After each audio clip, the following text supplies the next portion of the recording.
कह सकते हैं ना एक चीज कि ये अर्थ परिवर्तन करते हैं,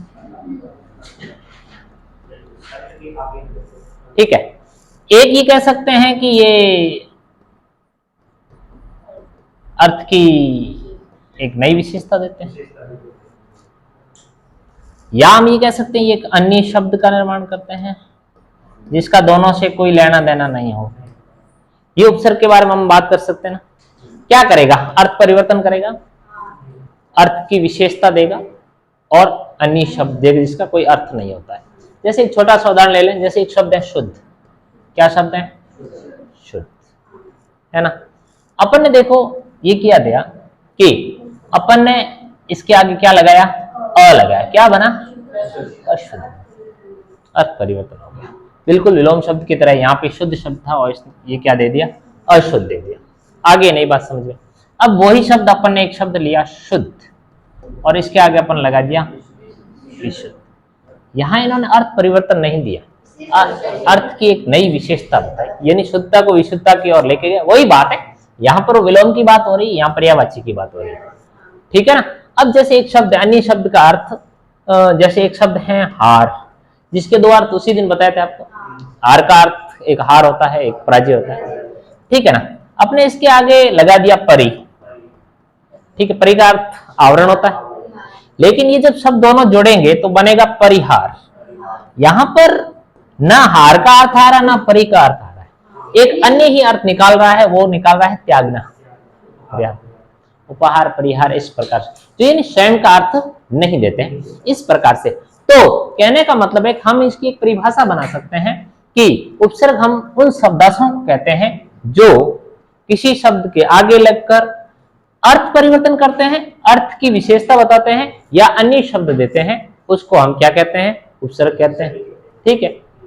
ये तीन चीजें समझ में आ गई, उस दिन भी बताई थी। और दूसरी बात है कि अपने को, अब अपन आगे चलते हैं। देखिए अगला जो सवाल आता है अपना, ये है उपसर्गों के प्रकार।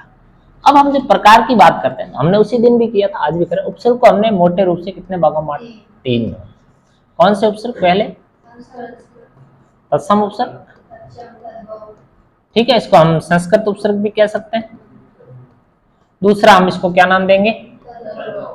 तद्भव उपसर्ग, इसको हम हिंदी के उपसर्ग भी कह सकते हैं। और विदेशी उपसर्ग। देखो ऐसे हम इसको भी 2 भागों में बांट सकते हैं, ठीक है ना। एक भाग जो इसका है वो है अरबी फारसी, जिसको हम उर्दू उपसर्ग कह सकते हैं, ठीक है। और दूसरा जो इसका उपसर्ग है वो है अंग्रेजी उपसर्ग, ठीक है भाई। अब देखो एक बात आपको ध्यान रखनी, उपसर्ग में जो विशेष बात है वो ये ध्यान रखनी कि उपसर्ग जो होगा ना, उपसर्ग प्राय अपनी भाषा में ही लगेगा, ठीक है ना। यदि वो तत्सम शब्द है तो उपसर्ग भी क्या होगा? तत्सम होगा, ठीक है ना। ये थोड़ा सा ध्यान रखना। यदि तद्भव है तो उपसर्ग, तो यहां पर तत्सम तद्भव भी अपने क्लियर हो रहे हैं। जैसे स्पेक्टर है तो हम उपसर्ग जो लगाएंगे सब स्पेक्टर लगाएंगे, उप स्पेक्टर नहीं लगाएंगे। निरीक्षक है तो उसके आगे उप लगाएंगे, उप निरीक्षक, ठीक है। तो तत्सम शब्द होंगे, जैसे कुछ शब्द होते हैं, जैसे एक शब्द है अपन ले लेते हैं, जैसे एक शब्द है विकसित। क्या है? विकसित। विकसित तत्सम शब्द है, ठीक है। एक शब्द है खिला, खिला तद्भव शब्द है, ठीक है। अब हम इस विकसित के आगे जो उपसर्ग लगाएंगे वो क्या लगाएंगे? अर्थ, अर्ध विकसित। जरूर नहीं कि 22 उपसर्गों में शामिल, लेकिन ये तत्सम उपसर्ग है, ठीक है। अर्ध विकसित, इसको आधा विकसित अपन उपसर्ग नहीं लगा सकते क्योंकि ये तत्सम शब्द है, इसलिए तत्सम। और ये खिला है, इसके आगे अर्ध खिला नहीं लगेगा, अर्ध खिला, अर्ध, ये तद्भव उपसर्ग है, अर्ध, अर्ध खिला, अर्ध पका, है ना। तो कहने का मतलब है कि जैसे शब्द होंगे, यदि प्राय, देखो एक आध शब्द आप कल उठा के ले आओगे वो अलग बात है, ठीक है। इसलिए प्राय तत्सम शब्दों के आगे तत्सम उपसर्ग लगते हैं, तद्भव के आगे तद्भव उपसर्ग लगते हैं। अरबी फारसी के आगे, जैसे कानूनी, अरबी फारसी शब्द तो उसके आगे गैर कानून, ईमान, बेईमान, बे। यानी आपको एक चीज क्लियर हो गई कि जो वो शब्द जो है जिस भाषा का है उसका वही उपसर्ग रहेगा, ये बात, नोट करने योग्य बात, जो हमें बहुत आसानी से आगे काम करेगी, समझ में आ जाएगा कि हाँ वैसे निकाल सकते हैं कि ये कौन सा उपसर्ग है, क्योंकि सवाल किसी भी प्रकार से बन सकता है। अब अंग्रेजी का जैसे मैंने अभी आपको इंस्पेक्टर कहा, कोऑपरेटिव है, ऑपरेटिव, ऑपरेटिव इंग्लिश शब्द, उसके आगे को लगा देंगे कोऑपरेटिव। तो इस प्रकार से मतलब जिस भाषा का शब्द होगा उसी का क्या लगेगा, उपसर्ग लगेगा। या हाँ एक इसके साथ और लिख लेना, संस्कृत के जो है वो कितने उपसर्ग हैं, 22 उपसर्ग है।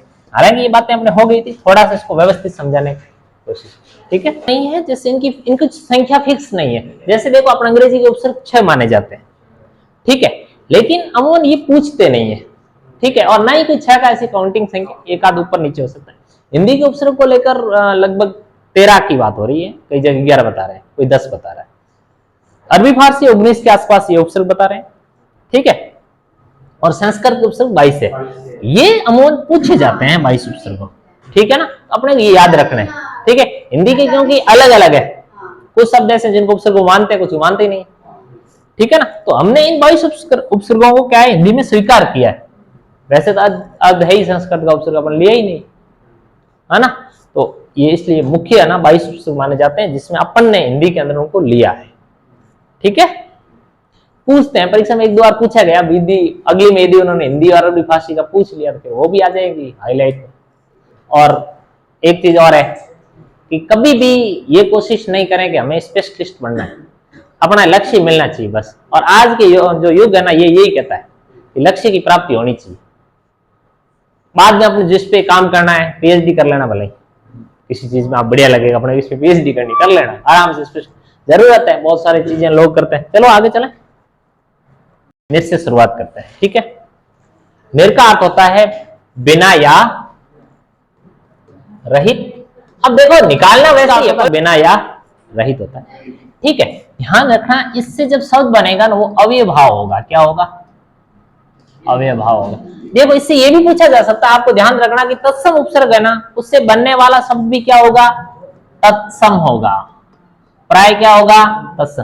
हालांकि ये भी कहते हैं कि विशेषण और क्रिया विशेषण, उससे निर्माण करने वाला जो शब्द होगा वो विशेषण और क्रिया विशेषण होगा प्राय, लेकिन कई बार संज्ञा शब्द भी आ जाते हैं, ठीक है ना। लेकिन ये ध्यान रखना ये अविभाज्य समास होता है, लेकिन निर के अंदर जो शब्द बनेगा ना उसमें विसर्ग संधि होगी, ध्यान रखना,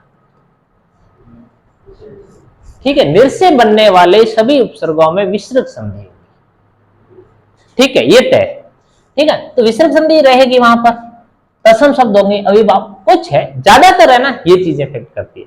और शब्द जो बनते हैं विशेषण युक्त शब्द, विशेषण बनेंगे ज्यादातर, ठीक है, उसकी अपन बात कर लेंगे। लेकिन ये 3 चीजें लिख दो, और तत्सम शब्द तो बनने ही बनने। यानी आपको एक चीज विशेष ध्यान रखनी है कि 22 जो उपसर्ग है, यदि वो देखो ये लाइन सवाल वो कब तेज बनता है, मान लो परीक्षा में ये सवाल पूछते हैं कि इसमें से उपसर्ग के संबंध में कौन सी बात सही नहीं है।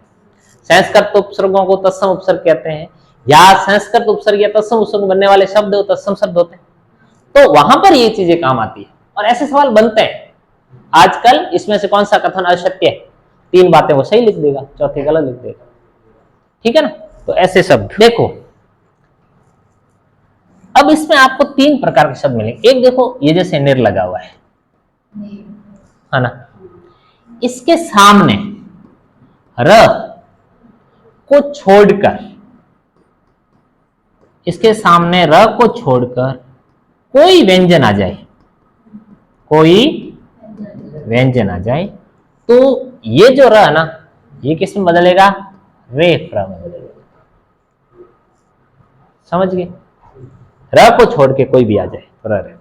हाँ इधर निर है, सामने कोई क्या आ जाए, स्वर आ जाए, तो रेफ में नहीं बदलेगा, र अपनी पूर्णता को प्राप्त करेगा, जो स्वर जुड़ना है उसके अनुसार ऊपर नहीं चलेगा, ठीक है। अब मान लो इधर निर है और सामने र आ गया, तो ये पूरा निर है ना ये नी में बदल जाएगा, ठीक है। इसके उदाहरण करेंगे, अभी समझ आ जाए। चलो एक एक उदाहरण कर लेते हैं पहले, ठीक है, फिर आपको आराम से समझ में आ जाएगी। निर के साथ र को छोड़कर कोई व्यंजन आए, जैसे एक शब्द है नी प्लस बल, निर प्लस बल, क्या बनेगा, निर्बल बन गया। यानी र को छोड़कर व्यंजन है सामने ब। इसी तरह निर्धन, है ना। तो अपन एक शब्द लेते हैं निर प्लस अपराध। ठीक है, ये देखो शब्द शुद्धि में भी पूछा जाने वाला शब्द, ध्यान रखना। निरापराध नहीं होता है, निरपराध। क्या हुआ, इसको पूरा किया, ऊपर नहीं गया ना र, बिल्कुल नहीं गया ऊपर। अब देखिए वैसा ही शब्द बनाते हैं।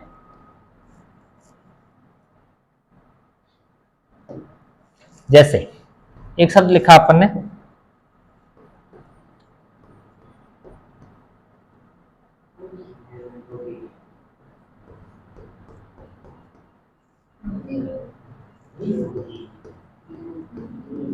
निरोग। अब देखो ये जो निर था, ये र की वजह से ये इस र पे कोई प्रभाव नहीं पड़ा, लेकिन ये पूरा निर नी में बदल गया, बदला ना। जैसे निर प्लस रव, निरो, बदल गया। आ गया समझ में? देखो ऐसे बहुत सारे शब्द हैं, ले सकते हैं। जैसे निर्विकार हो जाएगा, निर प्लस विकार, बिल्कुल। निर्विरोध हो जाएगा, क्या होगा, प्लस। ठीक है, इस तरह से निर्लज, बिल्कुल, निर प्लस लज। इधर लिख देना, मैंने इधर लिख दिया, कोई बात नहीं। निर्धन होगा, बिल्कुल लिखवा दिया था ना। एक शब्द है जैसे निर्णय, क्या होगा इसका, कोई बताएगा? बिल्कुल, निर प्लस नए, निर प्लस नए। देखिए ये अपन कर चुके हैं संधि में, और इधर कौन थे, कौन होने चाहिए, प्लस से इधर कौन हो, री रस, री रस, री रस, और उधर कौन आए, हाँ अण आ जाए, तो ये अणा किस में बदल जाएगा, रामायण है, परिणाम है ना, परि प्लस नाम है, तो परि प्लस नाम हो जाए। हाँ मान, मान की मान्य हो जाएगा, वो भी मान में बदल जाएगा, है ना। इस तरह निर्माण, एक निर्माण है जैसे आ गया, ये शब्द है जैसे निर्माण, क्या होगा, निर प्लस मान। ये सब हो गए आपके कौन से, रेप वाले। और भी बहुत सारे शब्द हैं, आप बहुत लिखा, लेकिन बहुत उदाहरण के लिए। और जैसे आप लिख सकते हैं निर्माण, निर्विकार है, निर्विरोध है, निर्मोह। एक देखो निर प्लस मोह शब्द है, क्या बनेगा, निर्मोह। ये अपना पहला नियम था। क्या पहला नियम है कि निर में र हो और मिलने वाला र को छोड़कर कोई व्यंजन में आए तो जो र है वो किस में बदलेगा, रेफ में बदलेगा। ठीक है, साथ में आपकी संधि भी क्लियर हो रही है। ठीक है, जैसे अभी आपको इसके साथ संधि भी अपन क्लियर कर लेते हैं, बता देते हैं कैसे हुई। निर्विकार की जो संधि है नी प्लस विकार है, विसर्ग संधि आएगी। ठीक, अपन तीनों करते हैं, फिर आपको संधि बताते हैं। तीनों में सेम काम करेगा, संधि का नियम इसमें साथ में काम कर लेगा।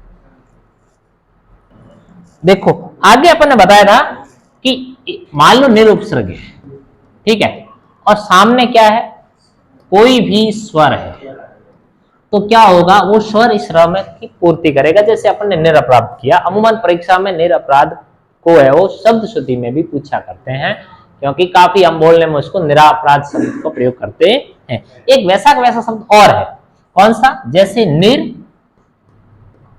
प्लस अवलंब, जन अवलंबन लिखा आता है, निर प्लस अवलंब, क्या होगा भाई, निर्वलंब, ये होगा। एक मैं समझता हूं काफी चीजें आप सीख गए होंगे कि शब्दों को जोड़ के और उसकी शब्दों को साथ लिखने के।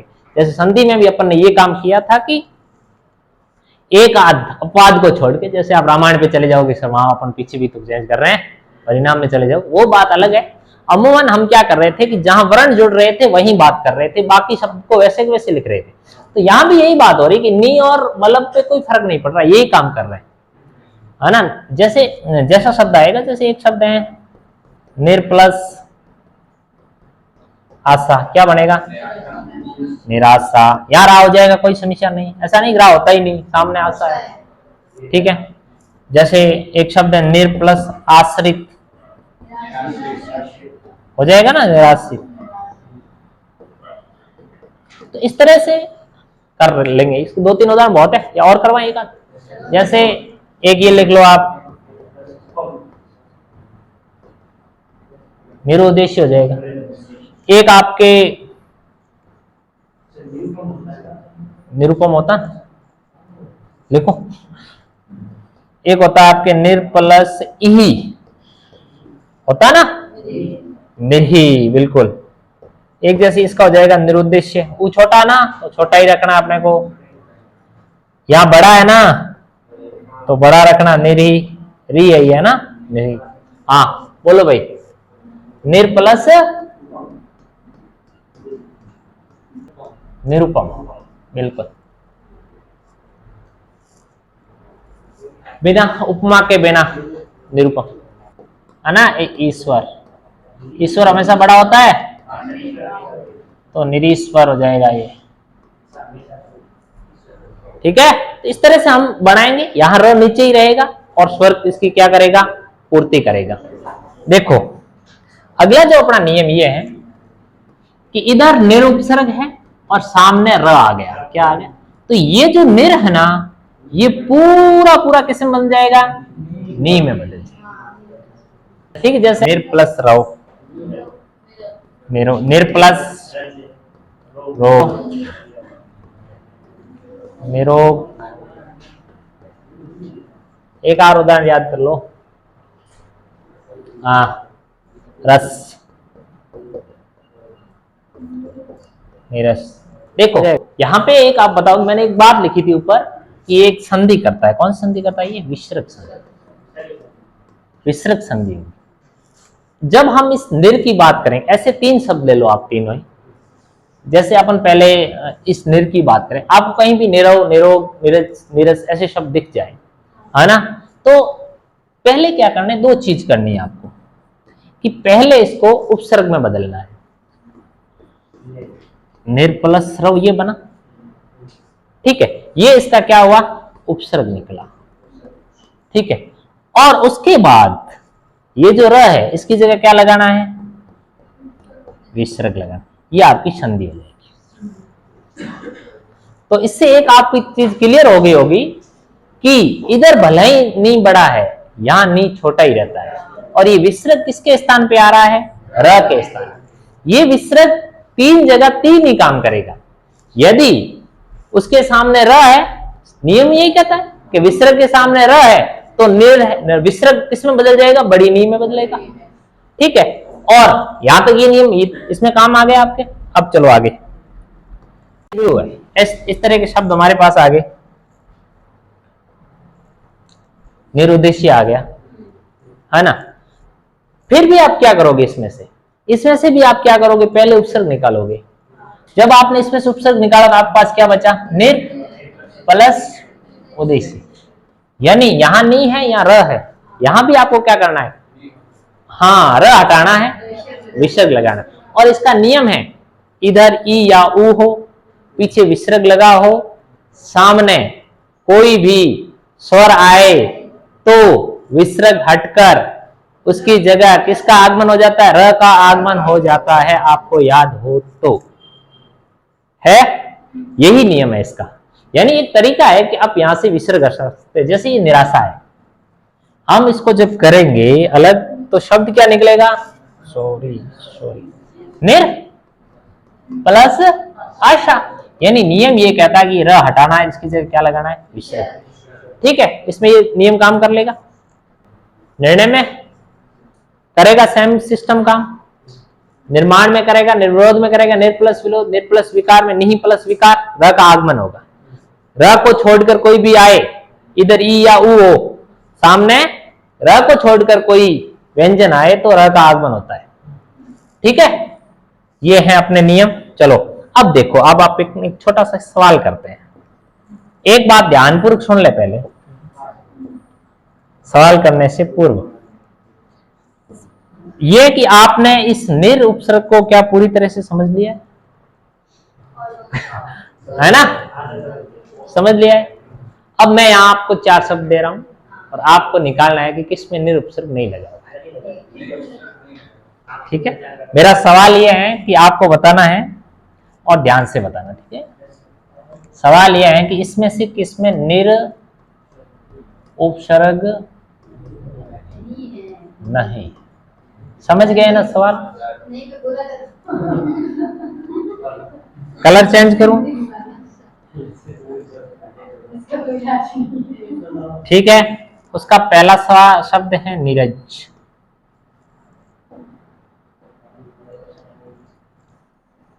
पहला शब्द है नीरज, इसीलिए मैंने नहीं लिखा था वहां पे। ठीक है, नीरज है।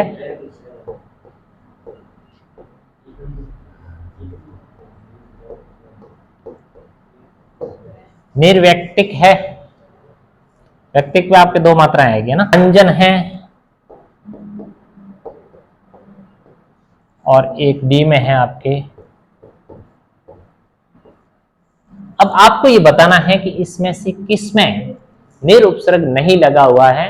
पहली बात आ रही थी अपनी नीरज की। देखिए, नीरज एक ऐसा शब्द है, मेरी बात से, जब हम इसकी प्रत्यय की बात करते हैं तो निर्ज, नीर में जन्म लेने वाला कमल होता है।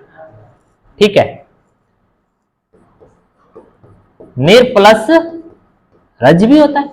क्या ऐसा नहीं कह सकते कि जो रज मतलब रेत, निर मतलब रेत के बिना नीरज नहीं हो सकता? यानी इसमें निर उपसर्ग है। 2 चीजें आ रही। और जब हम इसकी संधि की बात करेंगे तो निहि प्लस रज, तीनों बातें एक शब्द पे लागू हो रही है। निर प्लस जय पे। अब देखो, निर्व्यक्तिक। ठीक है, इसका मूल शब्द व्यक्ति है। क्या है? व्यक्ति है। और व्यक्ति के साथ एक प्रत्यय लगा हुआ है। क्या लगा हुआ है? एक प्रत्यय से वी से क्या बन गया? व्यक्तिक बन जाएगा। हालांकि अपन प्रत्यय पढ़ेंगे अभी। और इसके आगे क्या लग गया?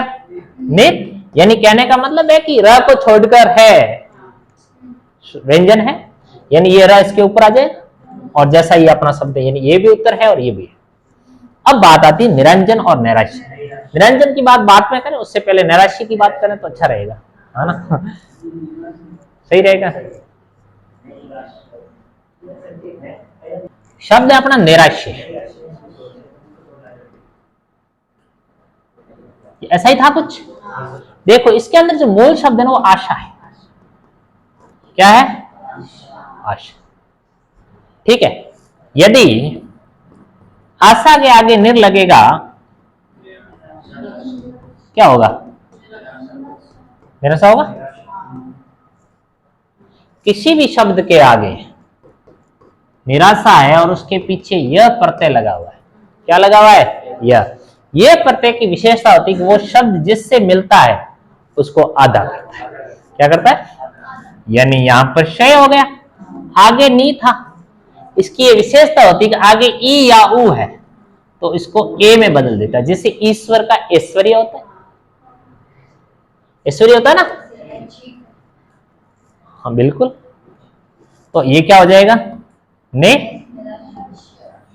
इसका मतलब इसमें क्या उपसर्ग है? निर है, यानी आपका उत्तर गलत। अब है अगला शब्द अपना बचा था निरांजन। देखिए, ये शब्द निरांजन है। आप यहां अंजन होता नहीं, अंजन होता है तो चला लेते रे, कर लेते निर प्लस अंजन है, लेकिन अंजन नहीं होता। आप जानते अंजन होता है। अंजन का अर्थ क्या? निरंजन शब्द का अर्थ बता सकता है? इस निरंजन शब्द का कोई अर्थ बता सकता नहीं? देखिए, यहां बना है निर, ठीक है, और ये निर नहीं, सॉरी, यहां बनेगा निर प्लस अंजन, क्योंकि निर से तो बन ही नहीं रहा ना, नीर प्लस अंजन।